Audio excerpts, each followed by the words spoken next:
Hi, I'm Kira, I'm an animator, and in this video I'll be going over how I made this 1 week project. Script writing went smoothly. I've had this idea bouncing around for a while since I came up with it for an exercise in a story class I took. I was aiming for 1 page of script, which usually translates to 1 minute of film. I ended up with a little over that goal. Everything I had written had a purpose, so I wasn't really sure how to cut it down. We'll see how it goes. I started by designing the stranger, since I expected it to be the most complex. The other 2 characters could be done at the last second if needed. It's not too hard to design something that resembles a kid. I didn't really know what direction I wanted to go in for the stranger, so my first step was research. I knew I wanted the stranger to look unnerving, supernatural, but not so much that the kids would immediately be suspicious of it. I'm pretty happy with what I came up with.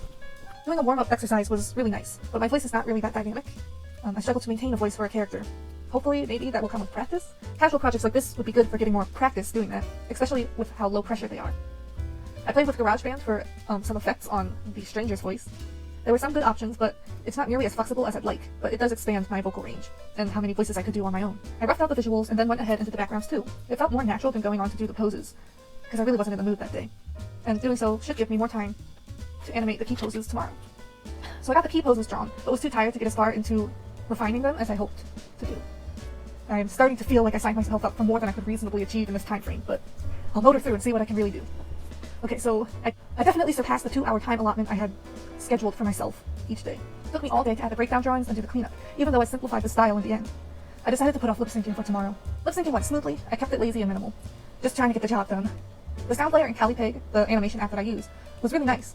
It had very useful volume controls. Everything went well until I exported. The background nature sounds I wanted to add didn't export with the volume settings I crafted and drowned out the dialogue. Later attempts to export with the quieter background sound had it cut silent halfway through. After an hour of frustration, I gave up. I suspect it may be a bug with the program. I mean, the sound layer is pretty new. Hopefully this is fixed, because the sound layer would be extremely useful for future projects. The project was a little too big of a project for what I was trying to achieve within 1 week. I definitely went way over the 14 hours that I had scheduled for myself, but I am glad that I tried and that I pulled through in the end. It was a good project to troubleshoot the idea of doing a weekly animation project, and I should probably take it easy next week. Maybe focus only on animation and leave practicing voice acting or doing sound mixing for another day. Looking forward to making more.